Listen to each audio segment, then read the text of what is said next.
Okay, so what if single parenthood wasn't a setback, but a sacred calling? That's the really powerful idea at the heart of Rossana Condoleo's book, If You Want, You Can Fly. And this is so much more than just a guide. It's really a practical coaching manual for any single parent who's ready to rewrite their story and, actively chase a life that's just filled with love, happiness, and real fulfillment. So let's dive in and explore some of its core ideas together. You know that one sentence? That's basically the heart of the entire book. It's a direct challenge to the story that society so often tells, right? The one that frames single parenthood as just a struggle or something less than. But Condoleo argues it's the exact opposite. It's a profound journey of growth, of purpose, and just incredible resilience.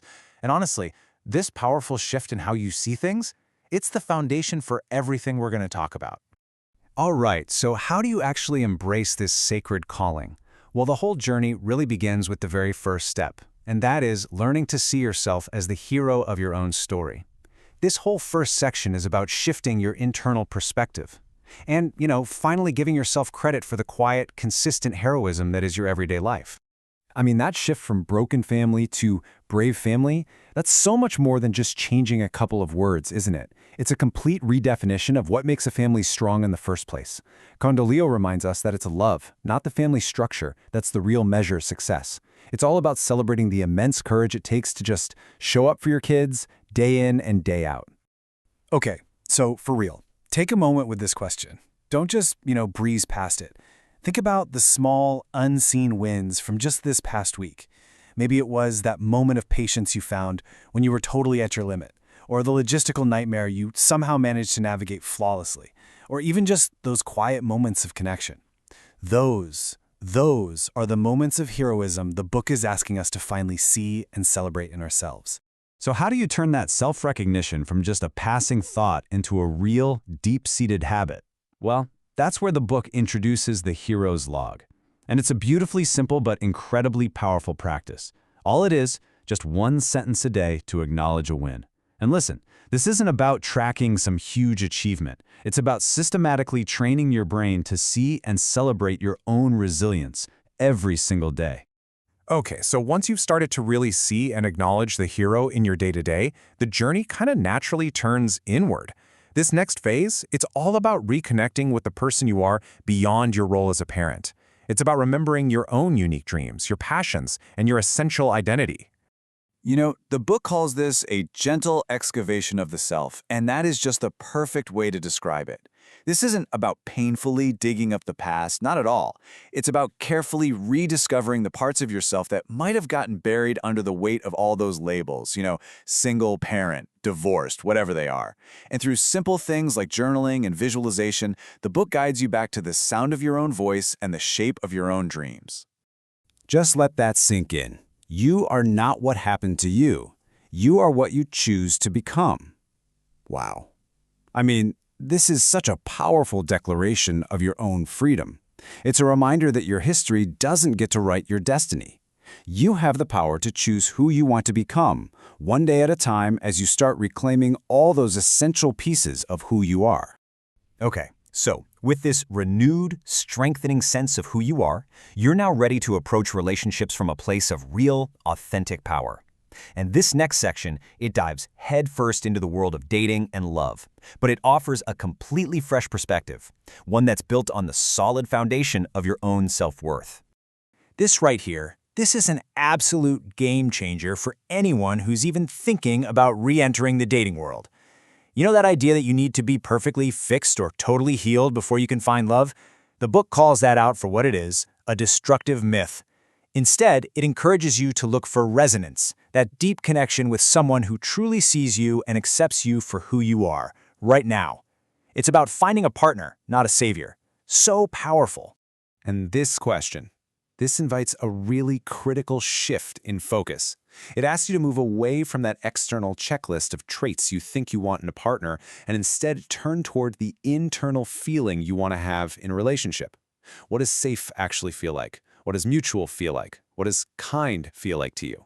That feeling right there, that's your real compass for finding a healthy, lasting connection. So, to bring that powerful intention to life, the book suggests this really beautiful exercise. It's writing a letter to my future partner. But here's the key.